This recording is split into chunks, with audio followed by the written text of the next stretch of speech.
오늘은 잠언 13장 12절부터 19절 말씀 같이 보도록 하겠습니다. 누구에게나 마지막은 있습니다. 그 끝에 무엇이 있을지 모르기 때문에 누군가는 그 끝이 다가오는 것이 너무 두려울 것이고 누군가는 끝이 다가오는 것을 기대하고 있을 거라고 생각을 해요. 죽음의 길에 선 자들은 이렇게 잠언에 따르면 죽음의 길에 서 있는 사람들은 두려워 떨 것이고 또 생명의 길에 선 사람들은 기대하고 있을 것이라고 생각을 합니다. 또 어쩌면 그 반대일 수도 있죠. 그 죽음의 길에 서 있으면서도 자기가 사망의 길로 가고 있는지 모르기 때문에 두려움 없이 죄를 짓는 사람들이 있고 또 생명의 길을 걷고 있기 때문에 이렇게 두려워하는 마음으로 그 길을 걷고 있는 사람들도 있을 거라고 생각을 합니다. 자, 여러분은 그러면 두려워하는 쪽이신가요? 아니면 기대하는 쪽이신가요? 아니면 두려워하면서 기대하시고 있나요? 네, 이게 제일 좋은 것 같아요. 두려워하면서 기대하는 것. 자, 오늘 본문을 통해서요, 우리는 이 지혜의 교훈하고 이 생명이 어떤 관련이 있는지에 대해서 알 수 있을 거라고 생각을 합니다. 그리고 그 생명을 얻기 위해서 우리가 어떻게 해야 하는지도 알게 되리라 기대를 합니다. 먼저 12절 말씀 같이 보도록 하겠습니다. 소망이 더디 이루어지면 그것이 마음을 상하게 하거니와 소원이 이루어지는 것은 곧 생명나무니라. 자, 소망이 이루어지는 것이 늦어지면 마음이 상한다고 했습니다. 이 마음이 상한다는 것은 마음에 근심이 생기거나 슬프거나 또는 화나는 그런 상태를 말을 하고 있겠죠. 소망의 성취가 늦어지면 마음에 이런 부정적인 요소들이 가득하게 됩니다. 자, 여러분은 어떤 소망이나 소원을 가지고 있으신가요? 우리의 소원은 아주 가벼운, 그래서 금방 이루어질 수 있는 그런 사소한 것일 수도 있지만 때로는 그 소망이 절체절명의 상황 속에서 반드시 이루어져야만 하는 아주 중요한 것일 수도 있습니다. 근데 이 12절에서는요, 소원이 이루어지는 것이 곧 생명나무라고 말을 하고 있어요. 제가 앞에 3장하고 또 11장에서도 생명나무가 나왔었는데 그때 이제 생명나무를 영원한 생명을 의미한다고 이렇게 말씀드린 적이 있었어요. 자, 즉 소원 성취가 곧 영원한 생명이라는 것이죠. 소망은 우리가 소망을 이룰 때는 주로 이렇게 누군가의 도움이 필요합니다. 혼자서 이루기 힘들기 때문에 대부분 이렇게 도움이 필요하죠. 만약에 장난감을 갖고 싶다는 아이가 있으면 그 아이는 누구의 도움으로 그 장난감을 얻을 수 있을까요? 주변 어른의 도움으로, 부모님이나 선생님이나, 난 이런 소원이 있어요 라는 말을 누군가 들었을 때 그를 도와줄 수 있는 누군가가 이렇게 도와주겠죠. 마찬가지로 우리의 소원은 누가 들어줄 수 있을까요? 네, 다들 아시리라 생각을 합니다. 우리의 소망은 하나님께서 들어줄 수 있습니다. 특히나 영원한 생명의 소망은 하나님만이 들어줄 수 있는 것이죠. 누구도 그 소망을 들어줄 수 없습니다. 자, 13절 말씀을 멸시하는 자는 자기에게 패망을 이루고 계명을 두려워하는 자는 상을 받느니라. 하나님의 말씀을 멸시하는 자는 반드시 망할 것입니다. 반면에 하나님의 계명을 두려워하는 자, 그래서 하나님의 말씀을 마음에 새기고 그것을 잘 지키는 자는 상을 받을 것이라고 했습니다. 마땅히 하나님의 말씀을 두려워해야 함에도 그렇지 못한 사람들이 참 많은 것 같아요. 말씀을 읽을 때, 설교를 들을 때 여러분은 어떤 마음가짐을 가지고 말씀을 읽고 설교를 들으시나요? 집중해서 보고 귀를 기울여서 듣는지 아니면 그냥 눈으로 훑어보듯이 쓱 읽거나 대강 듣는 신용만 하는지, 패망과 상은 여기서부터 갈리게 됩니다. 하나님의 말씀을 두려워 떨리는 마음을 가지고 특히나 내 생명과 관련된 말씀이기 때문에 더욱더 잘 이해하려고 노력하고 또 혹시 잘못 알아들어서 실수는 하지 않을까 계속 주의를 기울이는 그런 모습들이 우리에게 필요합니다. 만약 누군가가 목숨에 달린 중한 병에 걸렸다고 생각을 해보세요.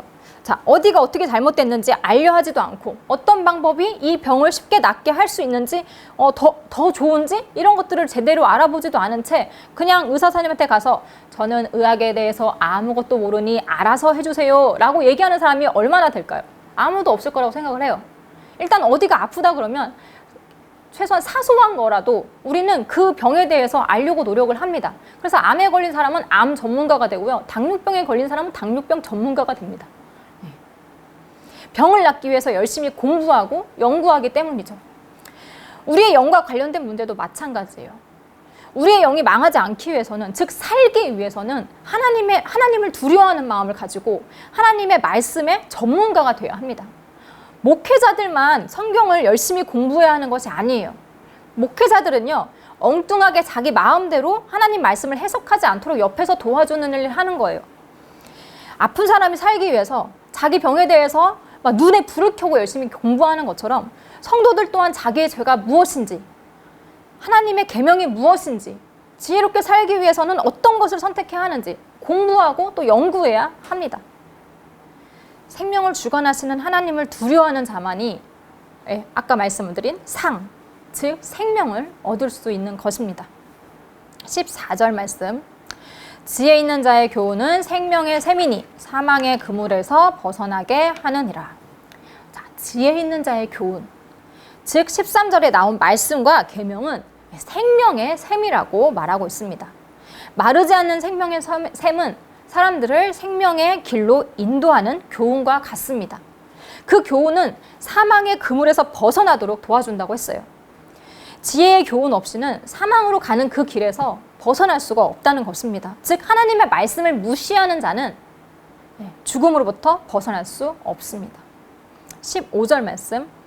선한 지혜는 은혜를 베푸나 사악한 자의 길은 험하니라. 자, 이 본문에서 지혜라고 표현을 하고 있지만 이것은 통찰력이라고도 해석이 가능합니다. 통찰력이 있는 사람은 본질을 정확히 볼 수 있는 눈을 가지고 있다는 거예요. 그렇기 때문에 지혜의 교훈을 깨달을 수 있는 자입니다.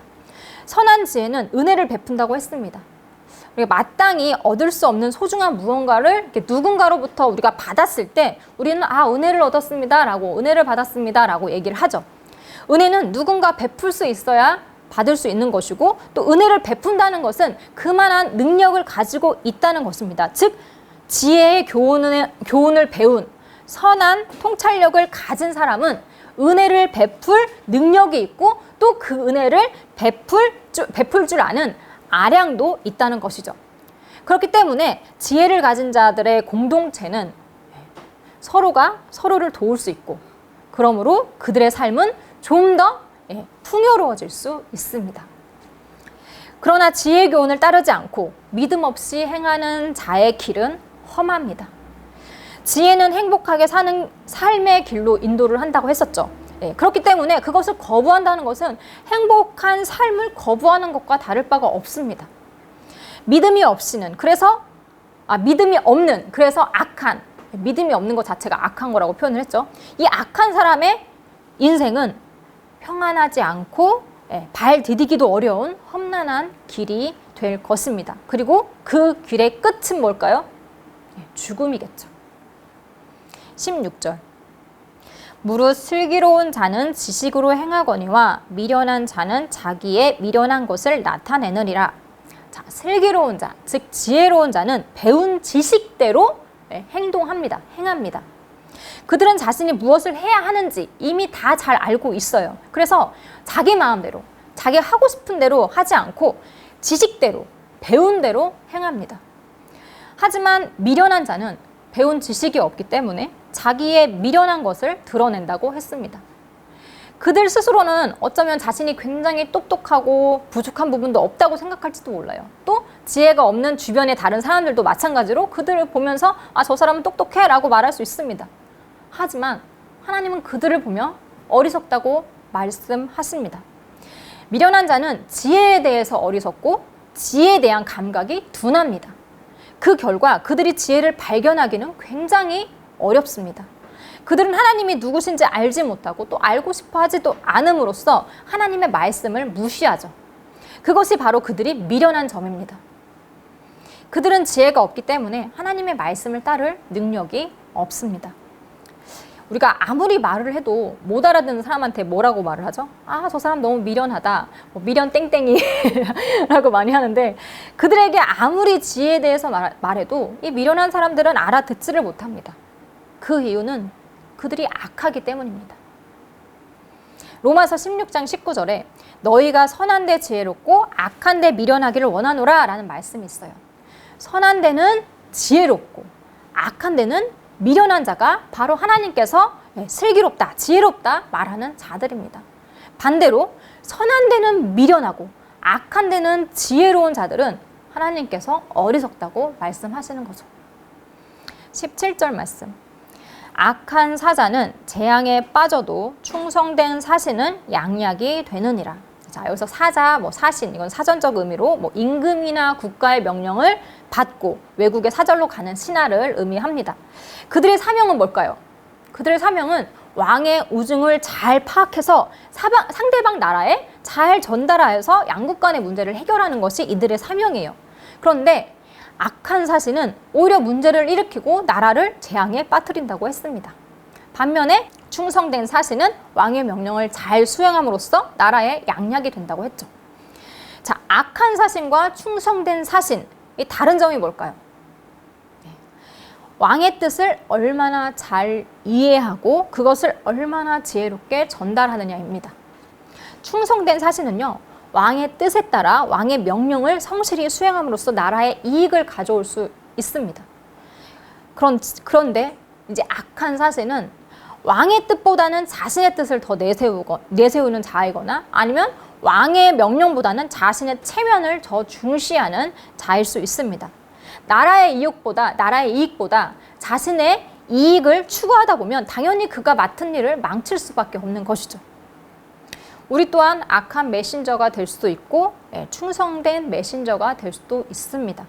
지혜를 전하는 자, 하나님의 말씀을 지혜를 이렇게 전할 때 이제 하나님의 말씀을 왜곡하지 않고 자기의 이익만을 탐하여 성경을 자기 입맛대로 해석하지 않고 제대로 전하는 자는 후에 하나님 앞에 섰을 때 착하고 충성된 종아라고 칭찬을 받을 것입니다.